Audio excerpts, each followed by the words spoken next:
శీతాకాల ప్రభావం రోజు రోజుకు పెరుగుతుంది. ఉష్ణోగ్రతలు భారీగా పడిపోతుండటంతో తెల్లవారుజామున నుంచి రాత్రి వరకు చలితో ప్రజలైతే వణికిపోతున్నారు. ముఖ్యంగా వృద్ధులు, చిన్నారులు, దీర్ఘకాలిక వ్యాధులతో బాధపడుతున్న వారిపై అయితే చలి తీవ్రత ప్రభావం అయితే చూపుతుంది. ఇక జలుబు, దగ్గు, జ్వరం నుంచి గుండె, శ్వాసకోశ సంబంధిత వ్యాధుల వరకు కూడా అనేక రోగాలకు చలి కారణమవుతుందని వైద్యులు తెలిపారు. పెద్దపల్లి జిల్లా గోదావరి ఖని, రామగుండం పారిశ్రామిక ప్రాంతాల్లో అయితే చలి తీవ్రతతో ప్రజలు అనారోగ్యాలకు గురవుతున్నారు. పరిశ్రమలు అధికంగా ఉండటం వల్ల కాలుష్యం కూడా ఎక్కువగా ఉంది. చలి, కాలుష్యం కలిపి గాలిని మరింత కాలుష్యంతో నింపుతున్నందున ఆరోగ్య సమస్యలు పెరుగుతున్నాయని వైద్యులు హెచ్చరిస్తున్నారు. వయసు పెరిగే కొద్దీ రోగనిరోధక శక్తి తగ్గిపోతుండటంతో వృద్ధులపై అయితే చలి ప్రభావం తీవ్రమవుతుందని అన్నారు.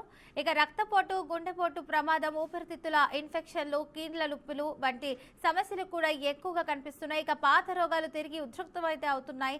దీంతో ప్రజలు ఆరోగ్య సమస్యతో అయితే ఆసుపత్రుల చుట్టూ తిరగాల్సిన పరిస్థితి ఏర్పడుతుందని వైద్యులు స్పష్టం చేశారు.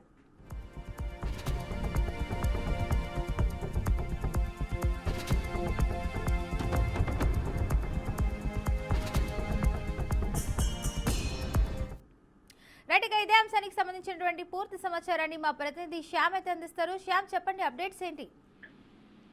Good morning Fatima. తెలంగాణలో చలి పంజాబ్ విస్తుతుంది. ఉదయం 10 గంటల వరకు ఇంటి నుండి బయటికి రావాలంటే జనాలు జంకుతున్న పరిస్థితి కనబడుతుంది.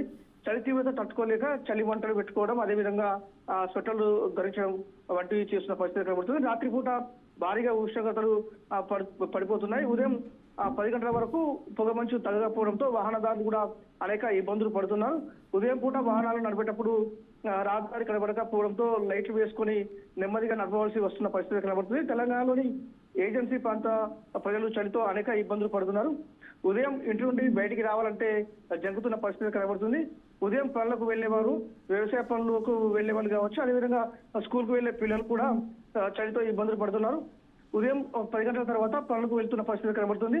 రాత్రి సమయంలో పనులకు వెళ్లేవారు జాగ్రత్తగా ఉండాలని నిపుణులు చెబుతున్నారు. ముఖ్యంగా వృద్ధులు, చిన్నపిల్లలు, బాధితులు జాగ్రత్తగా ఉండాలని సూచిస్తున్నారు. అత్యవసర పరిస్థితుల్లో రాత్రిపూట అలాగే ఎర్లీ మార్నింగ్ బయటికి వెళ్ళాలంటే తప్పకుండా జాగ్రత్తలు తీసుకోవాలని నిపుణులు సూచిస్తున్న పరిస్థితి కనబడుతుంది.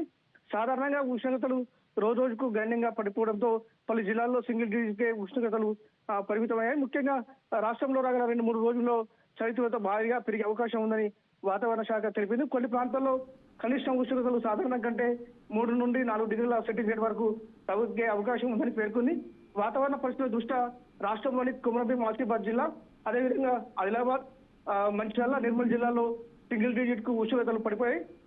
ఉమ్మడి ఆదిలాబాద్ జిల్లాలోని చలి తీవ్రత బాగా ఎక్కువగా ఉంది. ముఖ్యంగా కొమరంభీం, ఆసిఫాబాద్ జిల్లాలోని తిరియాలో 5.6 డిగ్రీల సెంటీగ్రేడ్, ఆదిలాబాద్ లోని భీంపూర్లో 7.3 డిగ్రీల సెంటీగ్రేడ్ ఉష్ణోగ్రతలు నమోదయ్యాయి. ముఖ్యంగా ఉమ్మడి ఆదిలాబాద్ జిల్లాలోని భీంపూర్, అర్లీ, తిరియాని, గిన్నెదారి వంటి మండలాల్లోని గ్రామాలు చలికి అల్లాడుతున్నారు. జనజీవనం స్తంభించి దట్టమైన పొగ మంచు గాలులతో ప్రజలు ఇబ్బంది పడుతున్నారు. వాతావరణ శాఖ ఆరెంజ్ అలర్ట్ అయితే జారీ చేసిన పరిస్థితి కనబడుతుంది. ముఖ్యంగా మెదక్, కామారెడ్డి, సంగారెడ్డి జిల్లాలకు వాతావరణ శాఖ ఆరెంజ్ అలర్ట్ ప్రకటించింది. హైదరాబాద్, వికారాబాద్, నాగర్ కర్నూల్, జగిత్యాల, నిజామాబాద్, మహబూబ్ నగర్, వరంగల్, హన్మకొండ, జనగాం, సిద్దిపేట, జయశంకర్, భూపాలపల్లి, రంగారెడ్డి జిల్లాలకు ఎల్లో అలర్ట్ వాతావరణ శాఖ జారీ చేసింది. వాతావరణ మార్పులతో జనాలు అనేక ఇబ్బందులు పడుతున్నారు. చలి ప్రభావంతో దగ్గు, జలుబుతో పాటు శ్వాసకోశ వ్యాధులతో బాధపడుతున్న వారు హాస్పిటల్లో చేరుతున్న పరిస్థితి కనబడుతుంది. ముఖ్యంగా చలి భారీగా పెరుగుతుండటంతో అందరూ జాగ్రత్తగా ఉండాలని నిపుణులు సూచించిన పరిస్థితి కనబడుతుంది. అత్యవసర పరిస్థితుల్లో తప్ప ఇంటి నుండి బయటికి రావద్దని నిపుణులు సూచిస్తున్నారు.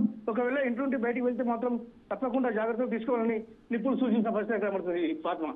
Right, thank you Shyam Kumar for the update.